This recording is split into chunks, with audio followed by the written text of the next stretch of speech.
Hello, my name is Derek Winterburn. I'm the vicar of St James's Church, and it's my privilege to welcome you to our building. Hope you enjoy the tour. Please do wear a mask throughout and follow the signs and maintain social distancing. You will need to pause the tour from time to time as we ask you to move from window to window. Come into the body of the church, the nave now. You're welcome to stay standing for a moment or sit. If you stay standing, please let other people pass with good space between you. I'm going to hand over to Penny Sewell, who's going to guide you through your tour of the windows.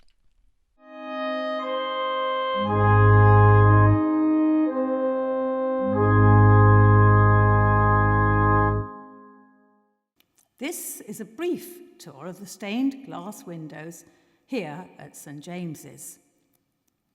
I once heard the expression, stained glass windows are like windows to the soul. Such an apt and moving description when studying stained glass windows, with the intricacy of the pictures and the vibrant colours and the way that the pieces of glass have been put together. Fascinating. Now, here at St James's, we are very fortunate to be so richly endowed with beautiful stained glass windows, with stunning colours and exquisite portrayals of different people, stories, and events in the Bible. In the early days of the church, many people could not read, so the windows could educate them in the biblical stories.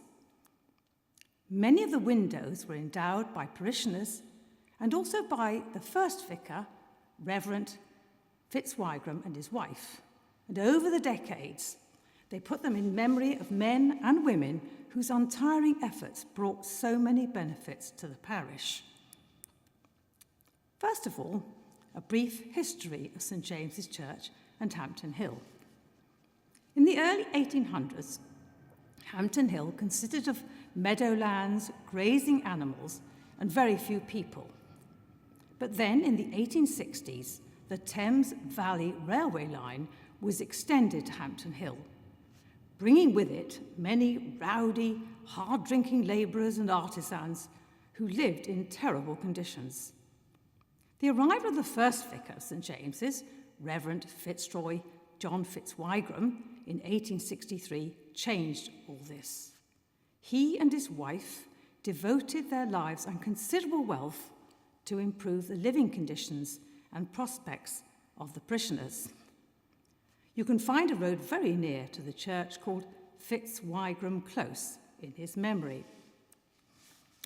Now we begin the tour, the south aisle, where the parables are shown. And this was the way that Jesus used to explain his teachings. There are 5 pairs of windows depicting 5 of the parables. First of all, the prodigal son. A father has 2 sons. The younger son asks for his inheritance. He receives it, he leaves, he wastes it, and returns to his father to beg forgiveness. His father receives him and forgives him despite his wastefulness. The message is one of forgiveness. Next, the wise and foolish virgins. There were 10 virgins preparing for a wedding. They each carry a lamp or torch as they await the arrival of the bridegroom. 5 are wise and remember to bring enough oil for the wait. But the other 5 are foolish and didn't bring enough oil, so they ended up missing the celebration. The meaning of this is you need to be prepared because you don't know the hour or the day when the Son of Man is coming. The third is the sower. A sower seeds indiscriminately. Some fall on the path with no soil, some on rocky ground with little soil, and some on soil with thorns. In these cases, the seeds fail to produce a crop, but when a seed grows on good soil, it thrives. The various soils represent the different responses of people when hearing the gospel. The lost sheep is the fourth set of windows. This parable is about a shepherd who leaves his flock of 99 sheep in order to find the one which is lost. Jesus emphasizes that when the shepherd finds one lost sheep, he rejoices more than over the 99 who didn't go astray. He explains that this is how God rejoices when a sinner repents. The last one, and I think this may be the most well-known parable, is the Good Samaritan. At that time, Samaritans were despised. The story tells of how a traveller was attacked, stripped of his clothing, beaten, and left for dead on the side of the road. First of all, a Jewish priest passes, and then a Levite, but they both ignored the traveller and passed on the other side. Then a Samaritan passes by, and he helps the injured man. And this is where the phrase, the Good Samaritan, comes from. It represents someone who helps a stranger. Many hospitals and charitable organisations are named after the Good Samaritan. Now we come to what is, in my opinion, the most magnificent stained glass window in St. James's. It is called the Transfiguration of Christ. Transfiguration means change in appearance. This is what happened when Jesus went up Mount Tabor with 3 disciples, Peter, John, and James. And to their amazement, he appeared in a bright white light. The colours in this particular window are staggering. The reds, the blues, the greens, and the golds. And each colour, evidently, has a different meaning. This was donated in 1881 by the parishioners in loving memory of Reverend Fitzwigram, who died that year, having been vicar for 18 years. It cost £500 then, which is equivalent to £700,000 today, which is an incredible amount for them to raise. For a brief moment, turn around towards the nave. Raise your eyes high up, and you will see a tiny window depicting the Holy Spirit in the form of a dove. It is very easy to miss this one.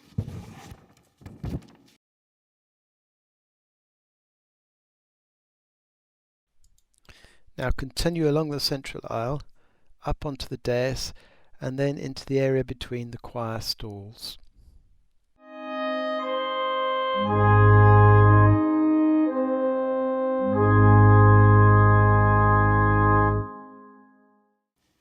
Many churches were built facing east, as the sun rises in the east, which is associated with the dawn on Easter Day, when Christ rose from the dead.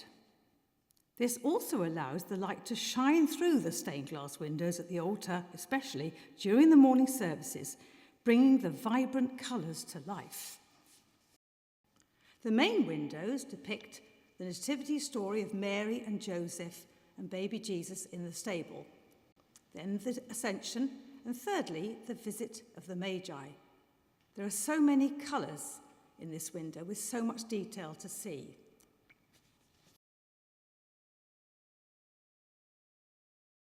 On the left side, you will see a window depicting John the Evangelist, with the eagle, a symbol of John's Gospel.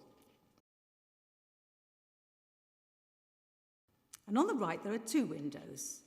The Last Supper, with the inscription, "Love one another," and the other of St. Stephen, the first Christian martyr who was stoned to death.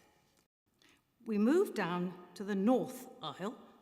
So leaving the altar, you come to the north aisle, where you will see a series of pairs of stained glass windows. These portray various biblical characters, together with descriptions on some of them in memory of the loved ones who have died and also who has endowed them.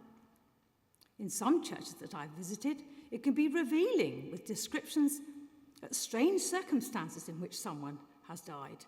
For example, one in Pakistan, I remember, described someone being gored by a boar.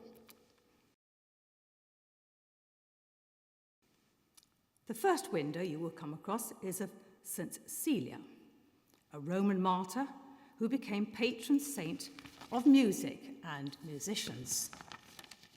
The next is of King David, who when young gained fame as a musician, and later when he slayed the giant Goliath, and subsequently he became king. The next pair shows part of the Easter story with Jesus. Firstly, there is Jesus carrying the cross. Then the other of the centurion kneeling at the foot of the cross, looking up at Jesus. I find this one particularly moving. Next, you will see two panels of Mary, one in the red robe as Mother of Purity, carrying doves, and the other as Mother of Sorrows, in a rather revealing blue robe, I feel. After those, there are two pictures of shepherds with the inscriptions Hope and Faith. Again, written underneath, it is written who they are in memory of. The next window portrays Melchizedek, a rather mysterious character in the Bible, as little is known about him. He appears 3 times in the Bible. He was revered by Abraham and was a king and priest. There is also a small stained glass underneath it showing Jesus at the Last Supper. The second window of the pair is that of Christ. I am the resurrection and the life. There is a moving memorial inscription underneath about the Butler family, who were well-known parishioners at that time. Moving along to the last pair on the north aisle, we see Elizabeth and Zacharias, the parents of John the Baptist. Below each are 2 other small pictures, with the first portraying Mary's visit to see Elizabeth, and below Zacharias, one sees Jesus being presented at the temple, greeted by Simeon and Anna. More on those 2 people later. Above these, it is easy to miss 2 small windows depicting an angel which is exquisitely painted with a lovely face and has the inscription of one of the Beatitudes. Blessed are they that hunger and thirst after righteousness, for they shall be filled. The Lamb, in Christianity, the Lamb represents Christ as both suffering and triumphant, symbolizing gentleness, innocence, and purity. Now we reach the west aisle, and you will see 2 images of Jesus, one telling his disciples to be fishers of men, and the other telling Christians to go into the vineyards. Continue along the west aisle, and you'll see the font in the baptistry. There are windows on the left with the letters A and O, Alpha and Omega, the first and last letters of the Greek alphabet. They mean that God is the beginning and the end of all things, and suggests his everlasting nature. In front of you, you will see 2 beautifully painted windows, which show Mary and Joseph presenting baby Jesus at the temple, which was the Jewish custom at that time. They are greeted by 2 elderly people of the temple called Simeon and Anna, and both recognize Jesus as Messiah. Then on the right, 2 more windows of Jesus. The left panel, I am the Good Shepherd, and the right panel, I am the light of the world. The latter reminds me of a stunning painting of Christ, I am the light, which can be found in St. Paul's Cathedral. I know it's not a stained glass window, but the painting is so worth a visit. Thank you for taking the tour today, and I hope you've enjoyed seeing the beauty and the wonder of the stained glass windows we have at St. James. Please now leave by the door you're nearest to in the south aisle, but you're welcome to come back for the stalls, but please re-enter through the south aisle or go across to the hall for tea and refreshments. If you book for the tower tour, then please re-enter at the appropriate time. But it's been great to have you with us today, and we hope to see you again soon.